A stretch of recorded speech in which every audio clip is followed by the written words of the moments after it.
오늘 아침 일라디오. 어제 오늘 아직 명절 후유증 남은 분들 많으시죠? 그래도 내일 모레 그간의 피곤함과 연휴 후유증을 날려버릴 수 있는 주말이 기다리고 있어서 마음이 한결 가볍습니다. 그리고 오늘은 어느덧 봄이 시작된다는 절기 입춘인데요.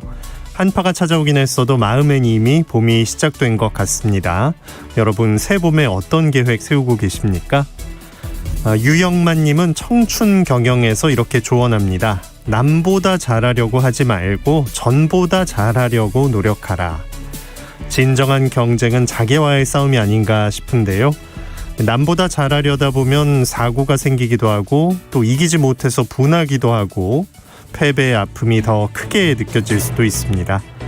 하지만 어제보다 오늘 조금 더 잘하고 오늘보다 내일 조금 더 잘할 수 있다면 또 다른 성취감을 느끼실 수 있을 것 같습니다.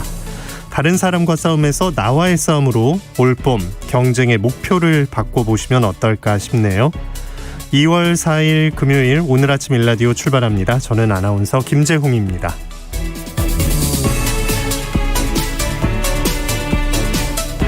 금요일은 새농퀴 당첨자 발표가 있는 날입니다. 이번 주 정답과 선물 받으실 분들을 지금 바로 알려드립니다.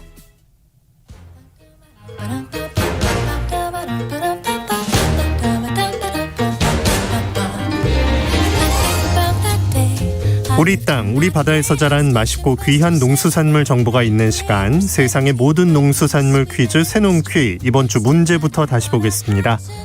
자, 이번 명절에 새농퀴 정답인 이것 맛보신 분들 많으실 겁니다. 명절이나 제사 때 쓰는 말린 과일이죠. 또 올해 이민년인데 바로 호랑이가 생각하는 과일이기도 합니다. 우는 아이는 어머니가 호랑이가 왔다고 울지 말라고 해도 울음을 그치지 않았는데 이건 얘기를 하니까 아이가 울음을 뚝 그쳤습니다. 호랑이는 이것이 자신보다도 더 무서운 존재라고 생각하게 됐는데요. 이것은 곶감, 건시였습니다. 이번 주에도 많은 분들이 참여해 주셨는데요. 모두 감사합니다. 농촌진흥청에서 제공하는 웰빙 잡곡 세트 4780번을 비롯한 3분께 보내드리고요. 9555-6060번을 비롯한 17분께는 모바일 커피 쿠폰을 보내드리겠습니다. 당첨되신 분들의 번호는 오늘 아침 일라디오 홈페이지 공지사항 게시판에 올려놓겠습니다. 또 개별적으로 연락드리고 있으니까요. 기다려주시기 바랍니다. 우리 농수산물에 대한 다양한 정보가 있는 시간, 세상의 모든 농수산물 퀴즈 새농퀴. 다음 주에도 풍성한 선물과 함께 돌아오겠습니다. 많이 참여해 주시고요. 우리 농수산물도 더 많이 애용해 주시기 바랍니다.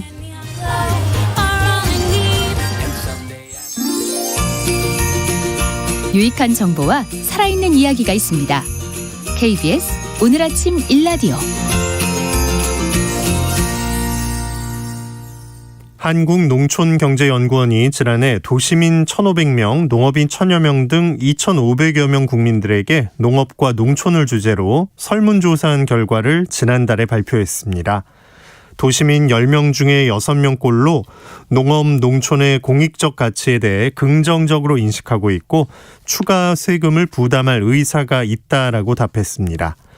또 도시민과 농업인 80% 이상은 앞으로 국가 경제에서 농업이 보다 중요해질 것이다 라고 인식하고 있습니다. 그런가 하면 농업인의 87%는 기후변화가 매우 심각한 문제라고 답했는데요.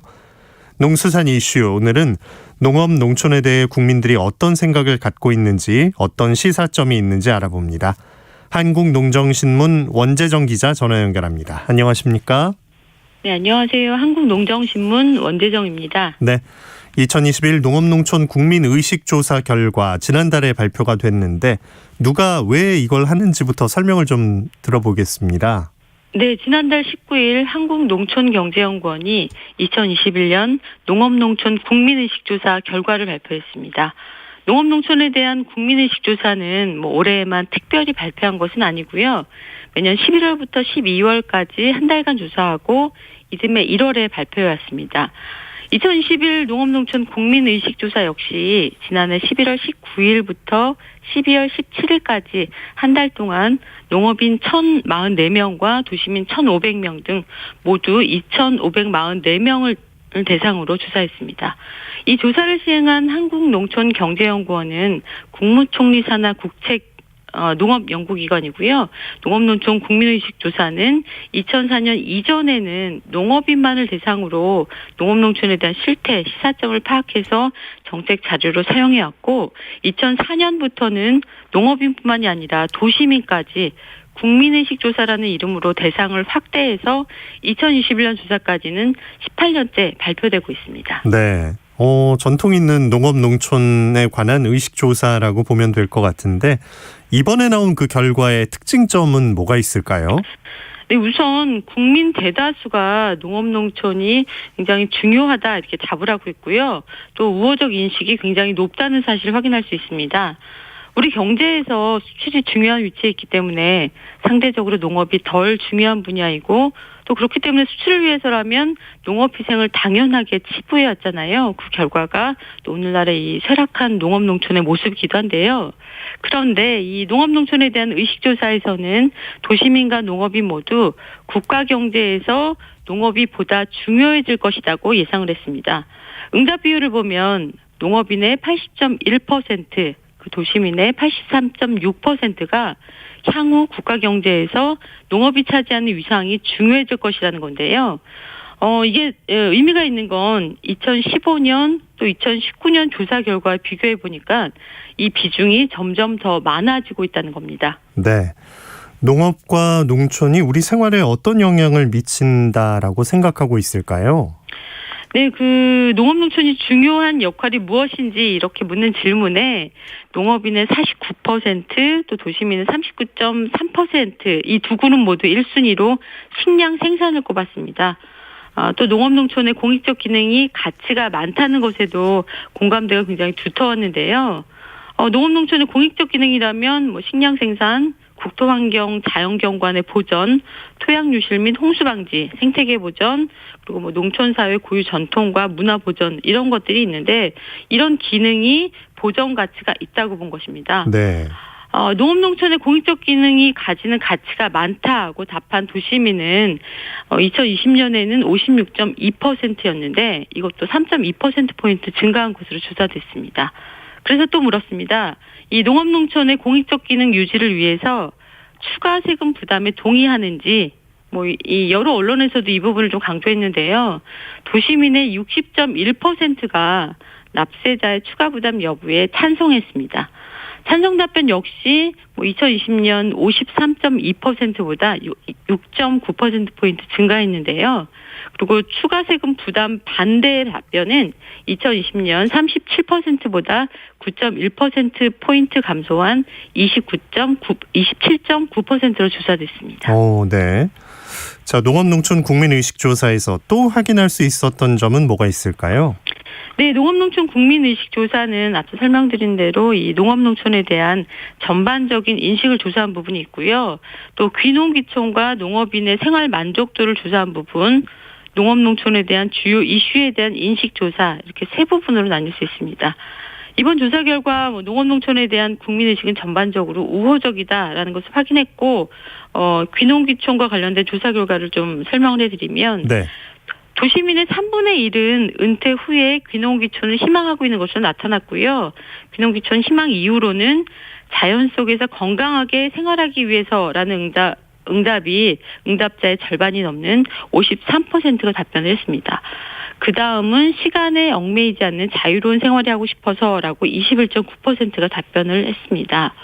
그런데 이 귀농귀촌 의향이 있는 도시민들도 영구 이주보다는 도시지역과 농사농촌 지역 모두의 생활 거점을 두고 살고 싶다는 복수 거점 생활형이 좀 많았는데요. 49.1%가 양쪽에 생활 거점을 두고 살고 싶다고 답을 했고 네. 완전한 농사농촌 정주 형태는 46.8%로 이보다 조금 낮게 나타났습니다. 도시의 편리함과 농촌의 여유로움을 동시에 추구하는 수요가 증가하는 것이라고 이 한국농촌경제연구원은 해석을 했습니다. 네. 그리고 이 농업인들의 직업 만족도 조사 결과도 나왔는데요. 다소 만족한다, 매우 만족한다 이렇게 만족한다는 답변은 27.9%로 전년보다 3%포인트 증가했습니다. 최근 5년간 농업인들의 직업 만족도는 지속적으로 증가하고 있습니다. 하지만 노력에 비해서 보수가 너무 낮다. 그리고 육체적으로 너무 힘들다 등의 이유로 직업 불만족 이유로 꼽았는데요. 굉장히 이제 공감하게 되는 답변이 아닌가 싶습니다. 네. 한 해 사이에 3%포인트 올라도 그게 높은 수치는 아닌데 정말 진솔하게 좀 답변해 주셨다 이런 느낌이 드네요. 예, 맞습니다. 이 농촌 생활 만족도 그리고 현재 농업 경영을 위협하는 요인에 대한 조사 결과 등으로도 현재 농업 농촌 실태를 좀 파악해 볼 수 있는데요. 우선 5년 전과 비교해서 현재 농촌 생활이 좋아졌다고 답한 농업인은 전체의 34.3%고요. 반대로 나빠졌다고 답한 농업인은 24.7%입니다. 과거보다는 좋아졌다 답한 비율이 굉장히 높아지긴 했지만 10명 중에서 7명은 5년 전보다 좋아졌는지 모르겠다, 나빠졌다, 마찬가지다 이런 등의 답변을 했습니다. 또 현재 농업 경영의 가장 큰 위험 요소는 무엇인지 묻는 질문에 농업인 58%가 일손 부족을 꼽았고요. 그 다음 순위가 농업 생산비 증가가 57%, 또 기후변화에 따른 기상이변과 재배 여건 변화가 40.3%로 조사됐습니다. 결과적으로 농촌 생활 여건은 점차 개선되고 있지만 농업 경영과 관련해서는 코로나19 확산에 따른 외국인 노동자 구인난, 또 그로 인한 일손 부족 문제와 농업 생산비 상승 문제가 특히 심화됐다는 결론을 다시 한번 확인하게 되는데요. 올해 농사를 시작하는 농민분들 모두 똑같은 고민과 부담을 안고 영농 계획을 세우지 않을까 생각됩니다. 네.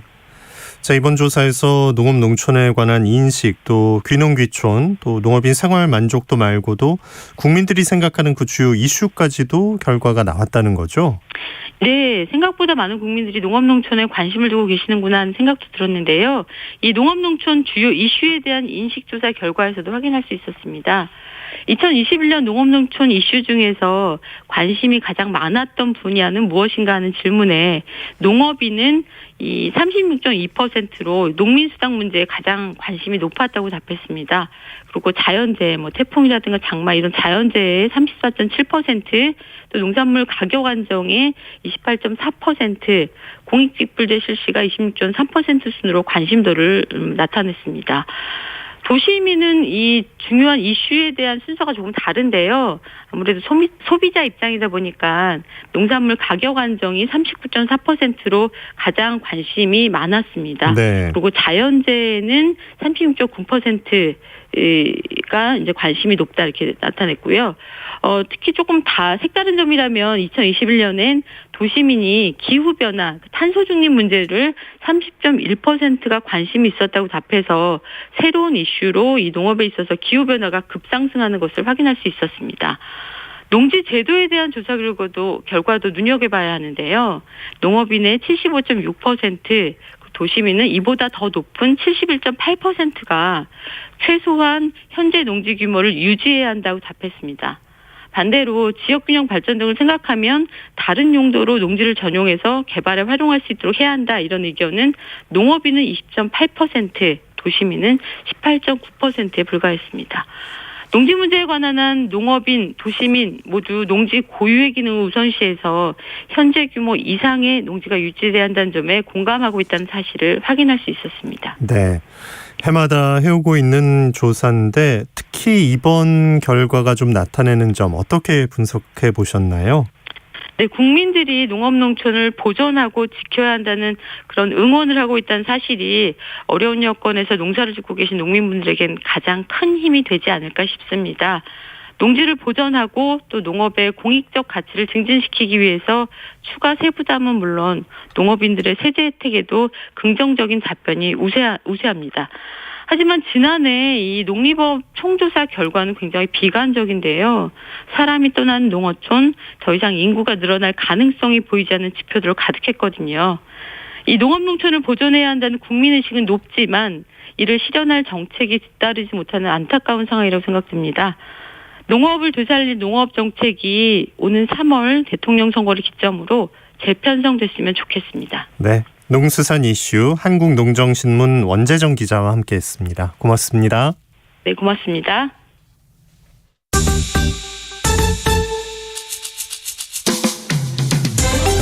활기찬 하루를 여는 오늘 아침 1라디오 건강한 아침 습관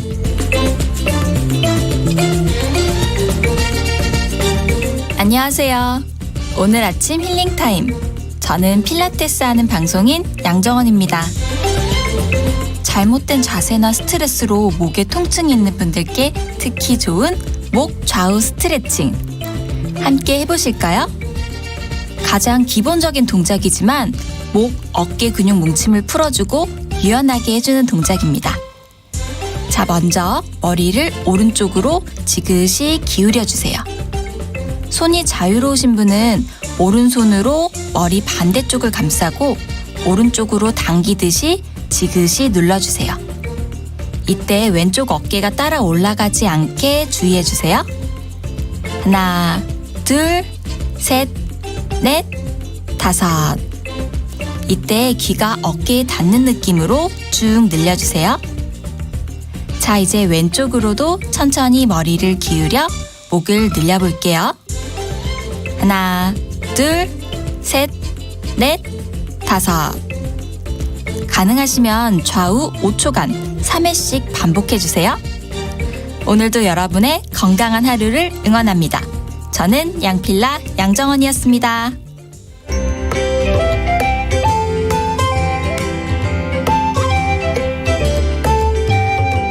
상쾌한 하루의 시작. KBS 오늘 아침 1라디오.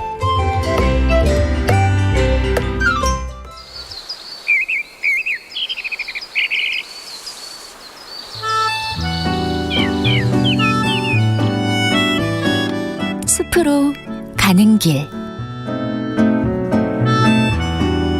숲해설가 김서정 작가 나오셨습니다. 안녕하세요. 네, 안녕하세요. 네, 오늘 입춘인데 어느 숲으로 안내해 주실 건가요? 네, 제가 20대 때 취직을 하려고 회사 면접을 봤는데요. 안 될 가능성이 높아 보여서 불안한 마음이 들었습니다. 그래서 그 회사 주위를 좀 걸었던 것 같은데요. 걷다 보니 공원이 나왔고요. 무슨 나무인지도 모른 채 그 아래 벤치에 있었습니다. 그 미래 걱정이 덜어지면서 마음이 편안해졌었는데요. 젊어서 그랬는지는 모르겠지만 그 기억을 더듬어 보니 보람의 공원이었습니다. 네. 지금은 어떻게 달라졌는지 궁금해 보람의 공원을 찾아가 보았습니다. 맞아요. 공원도 뭐 늘 그 자리에 있는 것 같지만 계속 조금씩 변화가 있는 거죠. 네. 오랜만에 가보면 또 색다른 기분이 들 텐데 네. 그럼 20대 때 그 면접 본 회사 결과는 어떻게 나왔습니까? 출근하라는 연락을 받지 못했습니다. 아이고. 예, 여러 이유가 있었겠지만 아마 제가 그 회사에 적합하지 않은 인물이었을 것인데요. 그래도 그때 기억이 좋았는지 그 다른 데서도 면접이 끝나고 나면은 그 주위 공원을 찾아서 여러 생각을 많이 했던 것 같습니다. 뭔가 힘든 일이나 뭐 무거운 부담이 있을 때 늘 나무 근처를 찾아가셨던 네. 그런 습성이 있으셨네요. 네. 자, 보람의 공원 어떤 곳이죠? 네, 그 서울의 공원 홈페이지에 가면은요. 보람의 공원은 공군 사관학교가 떠난 자리를 1985년 12월 20일부터 보수하여 1986년 5월 5일 개원하였으며 공군 사관학교의 상징인 보람회를 이어받아 지금의 공원 이름이 되었습니다. 서울 서남권을 대표하는 보람회 공원은 동작구는 물론 관악구와 영등포구와 닿아 있어 많은 시민들의 휴식, 운동, 문화 공간으로 사랑받고 있습니다. 라고 소개가 되어 있습니다. 이 서울은 생활권 계획에 따라 크게 5 영역으로 나누어져 있는데요. 종로구, 중구 등이 포함되는 도심권, 강북구, 노원구 등이 포함되는 동북권, 은평구, 서대문구 등이 포함되는 서부권, 서초구, 강남구 등이 포함되는 동남권, 그리고 강서구, 영등포구 등이 포함되는 서남권입니다. 네. 서울의 큰 부분을 차지하는 이 서남권, 여기에 대표공원 보람의 공원인 건데 어떤 나무 소개해 주실 건가요? 네, 왕버들입니다. 2020년 메트로 신문 기사를 보면요. 서울 서남권에 공원이 없다. 공원 면적별로 서울시 25개 자치구를 줄 세어보면 하위 20% 5개의 서남권이 3개나 포함되어 있다. 2018년 기준 금천구, 양천구, 영등포구의 공원 면적을 다 합쳐도 서초구의 절반밖에 되지 않는다는 내용이 있었고요. 또 시민 1인당 공원 면적으로 따지면 상황은 더 심각해진다. 세계보건기구는 쾌적한 환경과 시민 관광을 위한 1인당 최소 공원 면적을 9제곱미터로 제시하고 있다. 네. 현재 서울 25개 구중 40%가 이 기준에 미달하는데 그 가운데 절반 이상이 서남권의 포진에 있다라는 내용이 있었습니다. 그렇지만은 이 녹지가 부족한 서남권의 허파로 불리는 보라매 공원은 서울 동작구 신대방동에 자리에 있다라는 내용도 있었고요. 검색을 해보니 신대방역에 내려서 가면 된다고 해서 그곳에 내려 안내문을 따라 걸으니 남문이 나왔고요. 평평한 공원은 보이지 않고 보라매 공원 둘레길이라는 길 안내가 나왔습니다. 네, 남문으로 이제 접근을 하신 건데 그럼 네. 왕버들을 그 둘레길에서 만나보신 건가요? 아닙니다. 오늘 소개할 왕버들은 보라매 공원 내에 연못 옆에서 자라고 있는 거대한 나무였는데요. 네. 제가 갔던 길이 애초 예상과 달라서 당황스러웠지만 그래도 반가웠습니다. 오래전 걸었던 곳은 보라매 병원 쪽이었다는 생각이 들었고요. 예. 그래서 갑자기 마주한 와산 산길이 낯설었지만은요. 오래된 왕벚나무에 핀 아까시 제목 버섯이 오랜 세월이 흘렀음을 알려주는 것 같았고요. 회갈색 열매가 꽃처럼 피어있는 튤립나무 군락도 아름다운 겨울 풍경을 보여주었고요. 이 도심산에 있는 약수터도 반가웠습니다. 그곳을 지나니까 늘 푸른 잣나무숲도 그 산책의 즐거움을 가득 주었습니다. 그곳을 나와서 바로 이어진 보라매 공원에 들어서니 음악 분수가 있다는 연못가에 큰 왕버들이 있었고요. 제가 왕버들을 관찰하는 동안 그것 옆에서 음악을 틀어놓고 가볍게 몸을 푸시는 어르신들도 계셨고요. 바로 이 정자에서는 장기로 무료한 시간을 달래시는 어르신들도 상당했습니다. 그렇군요. 네. 좀 추워도 이제 공원에서 장기를 여전히 두고 계신 건데 이렇게 여가를 보내면서 몸도 좀 푸시고 그런 공원입니다. 보라매 공원. 연못가의 왕버들 좀 더 자세히 소개해 주세요. 네. 그 버드나무과 낙엽 교목인 왕버들은 높이 20m까지 자라고요. 지름은 1.5m까지 크게 자랍니다. 이 분포지를 보면요. 충청도 및 강원도 이남의 낮은 지대 습지 및 하천가에서 잘 자라는데요. 키가 크고 가지가 길게 뻗으며 무성하고 500년 이상을 살 수 있어 느티나무, 팽나무, 은행나무처럼 넓은 그늘로 그윽한 쉼터를 주는 정자나무로 많은 사랑을 받고 있습니다. 네. 이 버들이라는 이름을 달고 있는 나무가 상당히 많은데요. 버들은 가느다란 버드나무 가지가 바람에 가늘게 흔들린다고 해서 부들나무로 하겠다가 버들나무 그리고 버드나무가 되었습니다. 그 가운데 왕버들은 버들의 왕이라는 뜻을 가지고 있는데요. 버드나무 가운데 가장 크고 웅장하게 자라서 왕버들이라고 합니다. 우리가 왕버들이라고 할 수 있는 가장 빠른 방법은 잎이 나 있을 때인데요. 네. 버드나무나 수양버들, 갯버들 등은 잎이 길쭉하고 끝이 뾰족한데 왕버들 잎은 넓은 타원형 또는 긴 타원형이고요. 길이는 4에서 8cm까지 자랍니다. 잎을 딱 보면 이게 좀 뾰족하지 않으면 이거는 왕버들이다. 네. 크게 자라겠다 이렇게 생각을 하면 될 텐데 그러면 이번 겨울에 만난 왕버들은 어떻게 파악을 하신 건가요? 예. 이 왕버들이 가을에 잎이 지는 낙엽수이기는 하지만 위를 보니까 아직 떨어지지 않은 나뭇잎이 있었습니다. 예. 그것도 살펴보고 그 주위에 쌓여있는 낙엽들을 두루두루 보니까 왕버들 잎 같았고요. 네. 그 삼각형에 가까운 타원형을 하고 있고 젓갈색을 띠고 있고 털이 없는 겨울눈을 또 보았고요. 그리고 그 아래에 말발구처럼 생긴 잎자국을 보고는 왕버들이라고 여기고 나무를 계속 살펴보았습니다. 이 나무의 정확한 수령은 모르지만은 오랜 세월을 살고 있는 듯 아래 줄기는 외과 수술을 받았고요. 아이고. 일부 곁줄기는 받침대 위에 놓여 자라고 있었습니다. 이 버드나무과 나무를 보면요. 학명 가운데 속명이 살릭스입니다. 이는 가깝다는 살과 물이라는 리스에서 유래한 라틴어인데요. 그러니까 물을 좋아하는 특성이 담겨있는 학명입니다. 버드나무는 종소명이 코레엔시스로 한국을 뜻합니다. 그러니까 버드나무는 우리 고유종이고요. 그래서 오래전부터 우리 건국 신화에 등장을 합니다.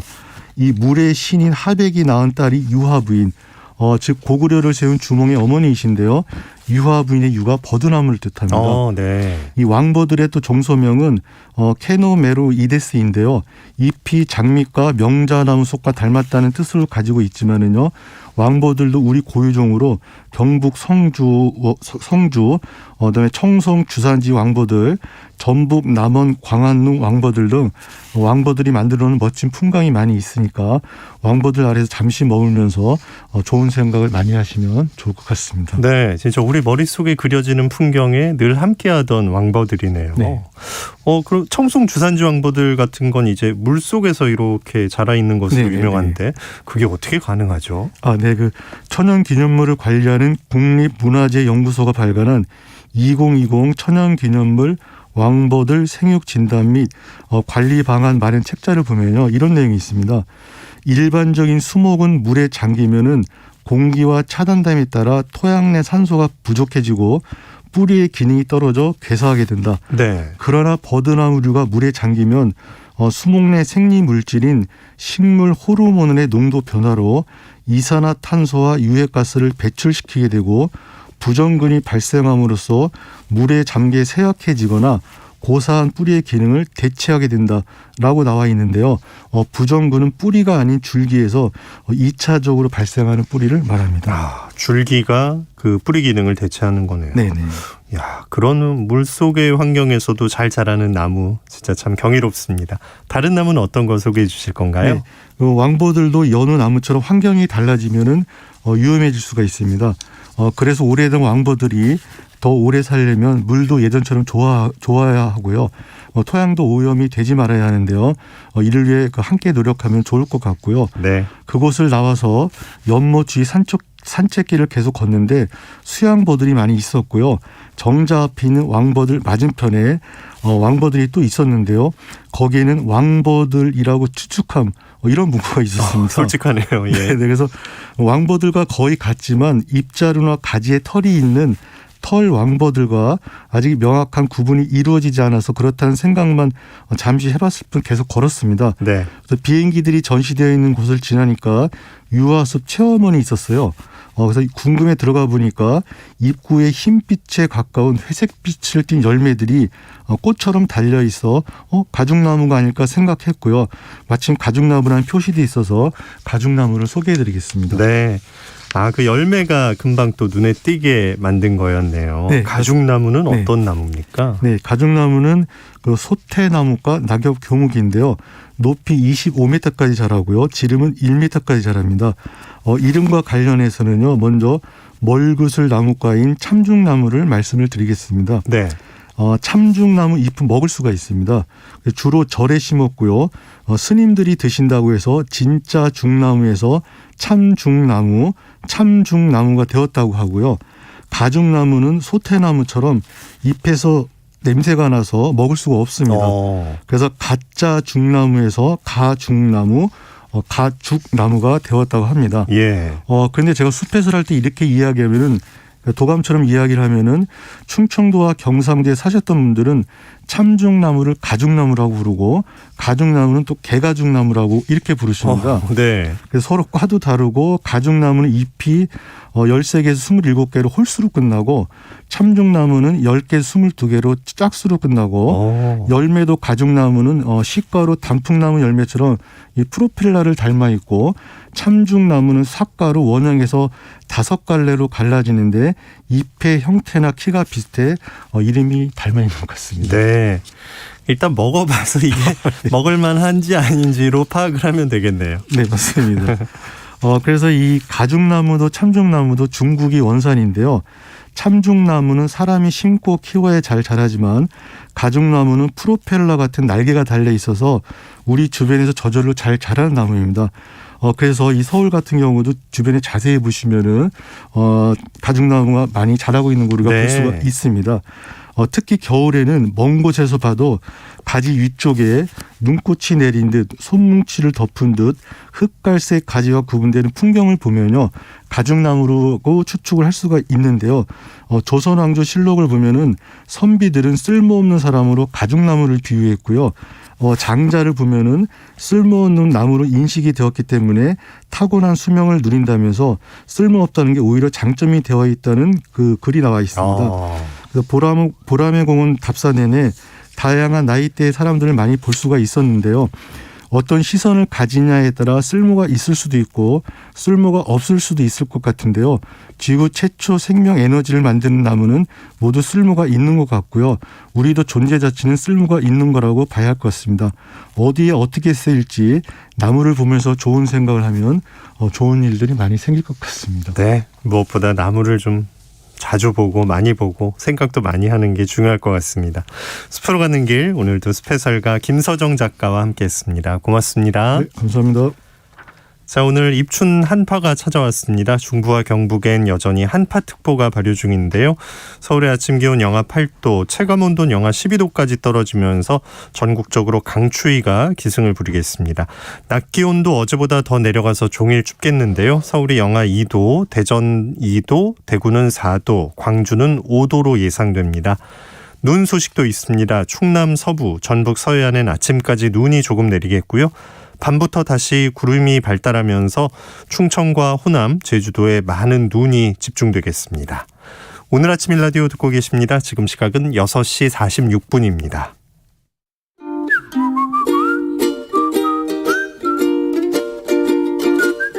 오늘 아침 일라디오 김재용 아나운서의 진행으로 듣고 계십니다.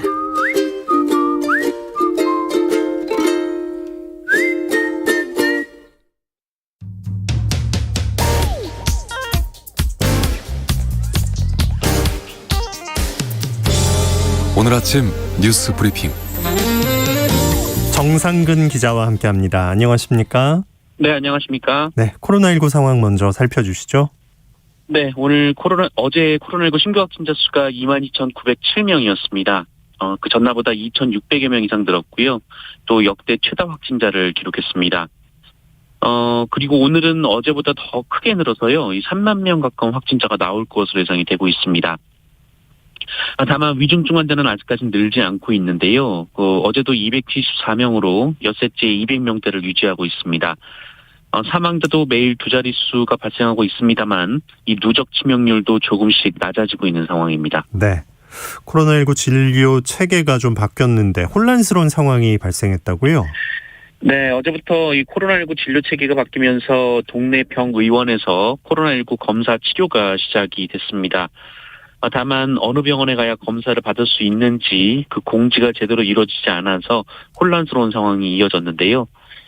이 정부는 보건복지부와 건강보험 심사평가원 홈페이지를 통해서 의료기관 명단을 공개하겠다라고 밝혔는데 이 명단 공개가 정오나 돼서야 이뤄졌고 일선 병의원의 참여도 예상보다는 저조했습니다. 현재까지 참여한 병의원은 호흡기 클리닉 391곳과 동네 병원 208곳 정도인 것으로 알려졌습니다. 또한 시범 운영을 해왔던 일부 호흡기 클리닉을 제외하고는 그 동네 병의원 곳곳에서 준비가 덜 된 모습이어서요. 아직 검사 키트조차 받지 못한 병의원도 다수였습니다. 정부는 앞으로 참여 병원을 확대하겠다라고 밝혔습니다. 네, 어제 대선 주자들 간 첫 TV 토론이 있었죠? 네, 어제 지상파 3사를 통해 더불어민주당 이재명 후보, 국민의힘 윤석열 후보, 정의당 심상정 후보, 국민의당 안철수 후보가 토론을 벌였습니다. 첫 TV 토론이었던 만큼 뜨거운 공방이 오갔는데요. 첫 주제는 부동산 대책이었습니다. 이재명 민주당 후보는 대대적인 공급 확대를 강조했고요. 윤석열 후보는 형 정부의 부동산 정책 실패를 문제 삼았습니다. 국민의당 안철수 후보는 이재명 후보가 현 정부의 후계자라며 공세를 펼쳤고요. 이재명 후보는 현 정부가 미흡했던 부분을 인정하며 새로운 이재명 정부를 만들겠다라고 맞섰습니다. 또 이재명 후보는 국민의힘이 개발이익 환수제를 막고 있다면서 윤석열 후보를 견제했고요. 윤석열 후보는 대장동 문제를 거론하며 공세를 펼쳤습니다. 이 정의당 심상정 후보는 윤석열 후보의 종부세 폐지 입장을 비판하고 나섰고요. 이 국민의당 안철수 후보는 청약 점수 만점 기준을 윤석열 후보에게 물었는데 윤석열 후보가 40점이라고 답하기도 했습니다. 이 외교안보 분야에서는 윤석열 후보가 공약한 사드 배치 확대를 두고 공방이 오갔는데요. 이재명 후보는 사드 추가 배치는 표를 의식한 안보 불안 조장이라고 비판했고 윤석열 후보는 위험을 줄이기 위한 조치라고 반박했습니다. 이 설전은 선제 타격론으로까지 이어졌는데요. 윤석열 후보는 꼭 필요한 무장 억제라고 주장한 반면 이 다른 후보들은 대통령이 언급하기에는 무책임한 강경론이라고 비판했습니다. 이 대중국 정책의 기조인 이른바 산불 정책에 대해서는 유지해야 한다라는 이재명 후보와 불욕적이라는 안철수 후보가 맞서기도 했습니다. 네. 또 그 각 후보의 여러 의혹 부분에 대해서도 공방이 좀 오갔다고요? 네, 윤석열 후보는 대장동 의혹과 관련해서 당시 성남시장으로서 대장동 사업에 대해 정확히 가늠하고 설계하지 않았냐라고 지적했는데요. 이재명 후보는 이에 언론이 다 검증하고 검찰이 수사했던 사안이라며 국정조사까지 응했는데 시간 낭비다라고 말했습니다. 또 윤석열 후보의 사업 설계 책임론이 이어지자 이재명 후보는 김만배 씨 측이 윤석열 후보의 부친의 집을 구매한 사실을 언급하며 반박하기도 했습니다. 윤석열 후보 관련해서는 이 부인 김건희 씨의 녹취록이 도마에 올랐습니다. 심상정 후보는 안희정 전 지사의 성폭력을 두둔한 김건희 씨의 2차 가해 발언에 대해서 윤석열 후보의 공식 사과를 요구했고요. 윤석열 후보는 아내도 공적인 위치에 있다라며 사과를 했습니다. 네. 이재명 후보 부인 김혜경 씨가 공무원을 사적 업무에 동원했다는 주장에 대해서 이 후보가 사과를 했죠. 네, 이재명 후보는 어제 아내 김혜경 씨를 둘러싼 과잉 의전 논란을 두고 경기도 재직 당시 근무하던 직원의 일이다라면서 심려를 끼쳐 죄송하다라고 밝혔습니다. 이재명 후보는 지사로서 직원의 부당 행위는 없는지 꼼꼼하게 살피지 못했고 사전에 차단하지 못했다라면서 더 엄격한 잣대로 스스로와 주변을 돌아보려 했는데 모자랐다라고 밝혔습니다. 또한 KBS가 김혜경 씨가 법인카드를 사적 용도로 사용했다라는 의혹을 제기한 것에 대해서는 이 도지사 재임 시절 부적절한 법인카드 사용이 있었는지 감사기관에서 철저히 감사해서 진상을 밝혀주길 바란다라며 문제가 드러날 경우 규정에 따라 책임지겠다라고 밝혔습니다. 네. 자, 성남도시개발공사 전 사장이죠. 황무성 사장 사임 압박 의혹에 대해서 검찰이 무혐의 처분을 했네요. 네, 황무성 전 성남도시개발공사 사장의 사임 압박 의혹을 수사 중이던 검찰은 어제 이재명 더불어민주당 후보 그리고 정진상 당시 성남시 정책실장, 유동규 전 성남도시개발공사 기획본부장에 대해서 무혐의 처분을 했습니다. 검찰은 사건 관계자들의 진술, 녹취록, 사직서, 관련 공문 등을 종합한 결과 유동규 전 본부장이 다른 피의자들과 공모해서 이 황무성 전 사장의 사직을 강요했다거나 직권을 남용했다고 볼 만한 증거는 없다라고 밝혔습니다. 네.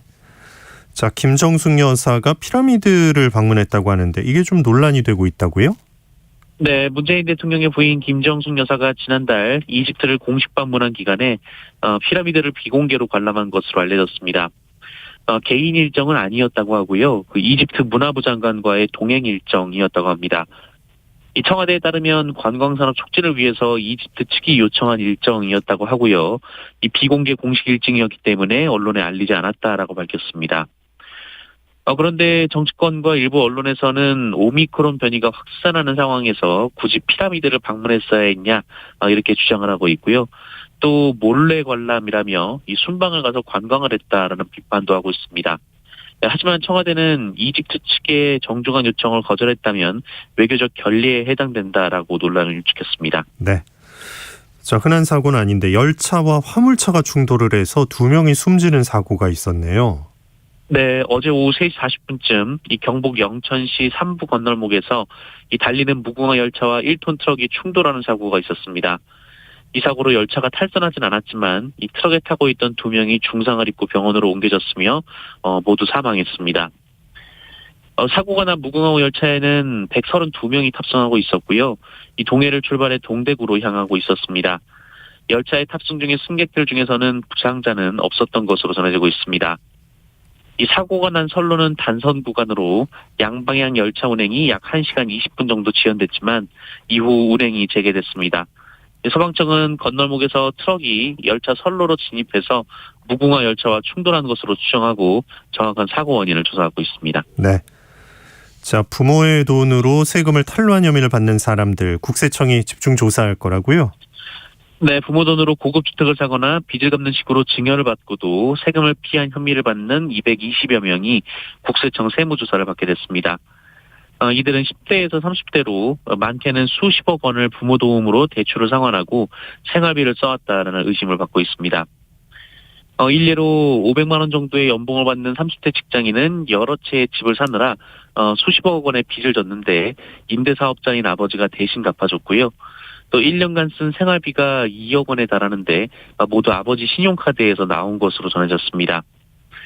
또 대출을 끼고 수십억 원 상당의 아파트를 사들인 30대는 이 아버지가 원금과 이자를 갚아줬지만 이 증여세를 피하기 위해서 근저당 설정을 계속 유지했습니다. 또 어머니가 대금을 내주는 신용카드로 고가